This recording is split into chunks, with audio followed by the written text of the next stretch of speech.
When you see this rosy color, you know that third week of Advent has arrived. And the gospel for today and all the song that we have heard, the response, the song is about joy. And when we are joyful, when we are happy, we can promise everything, right? It is easy to promise when we are happy, when we are excited. And the gospel for today is asking us to come up with some concrete, some practical applications to welcome Christ. I feel happy too. But I don't have a homily today.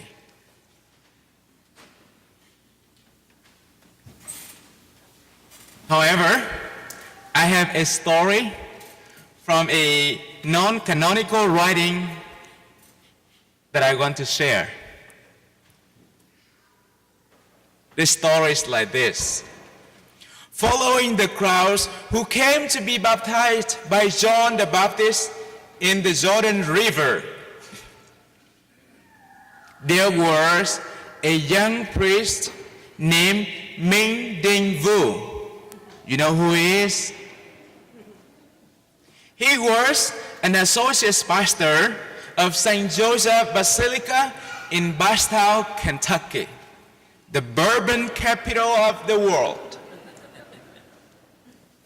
He approached John the Baptist, and after introducing himself, he asked, "What should my parishioner do?" "Help me, I don't have a homily for this Sunday about what should they do, so please tell me what should my parishioners do." John the Baptist looked at him and said, "Go and ask them if they have learned how to hug." Father Joe told me, "Tell them, hug."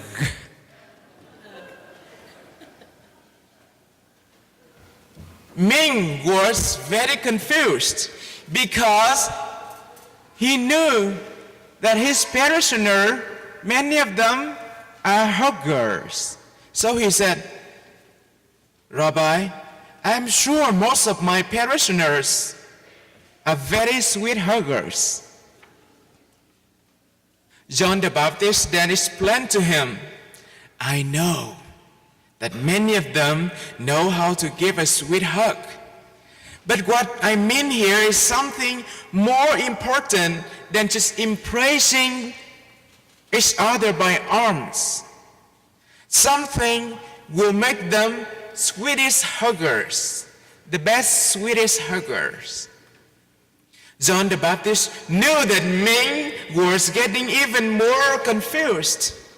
So he said to him, "How about this? Go and ask your parishioners these 3 questions." "Sure, Rabbi." "What is the first?" John said, "The first is if they have always been honest." HONEST.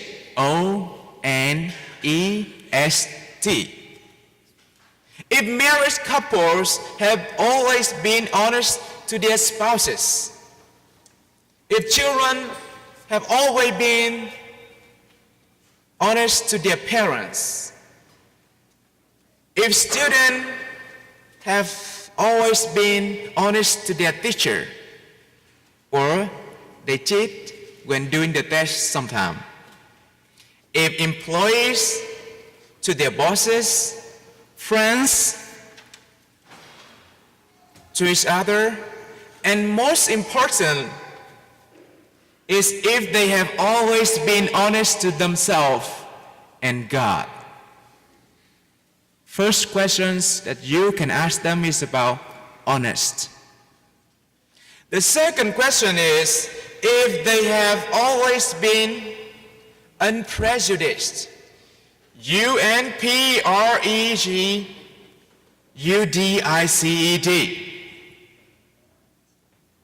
Ask your parishioner if they have always been positive and objective in thought, in word, in action, or constantly being judgmental toward others. If they always being chased with their word or gossiping about others. If they stand up for human rights and receive everybody with respect, no matter their colors, race, religions, sexuality, political views, or gender. The third question is generous. GENEROUS.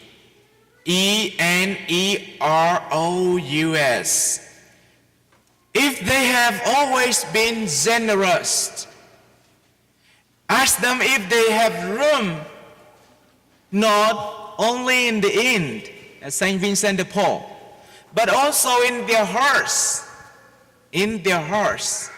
for those who are in needs, especially for the poor, the lonely, the suffering, the voiceless, the outcast, the marginalized, and especially the immigrant.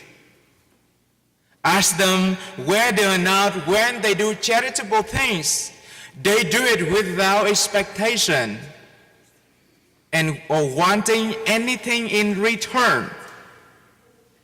Or you can ask them if they have given others what even they want to keep for themselves, or just something that they have too much and just simply want to give away.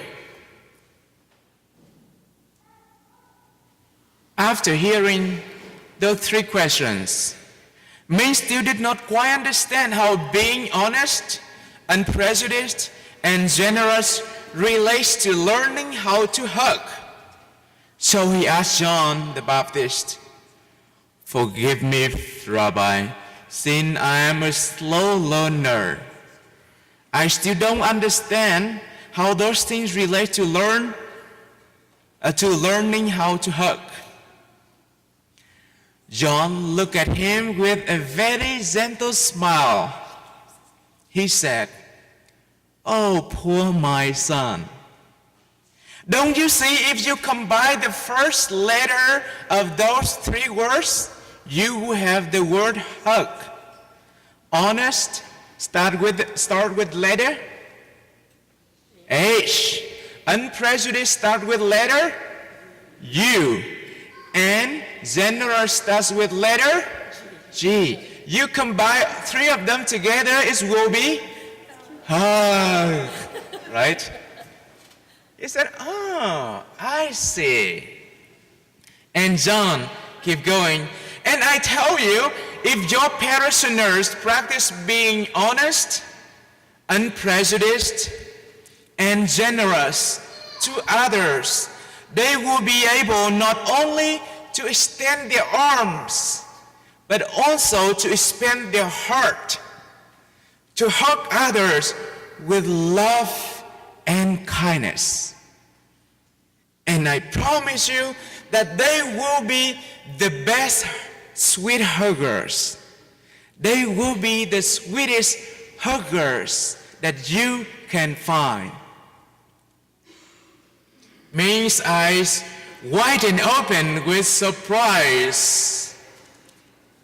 He bent down his head to express gratitude to John for helping him to have a homily for Sunday, and then hurried to return to Bardstown, where his parishioners were waiting to see him at 9 a.m. Mass. As he arrived, he walked up to the amble and began his sermon by asking his people this question. My people, have you learned how to hug?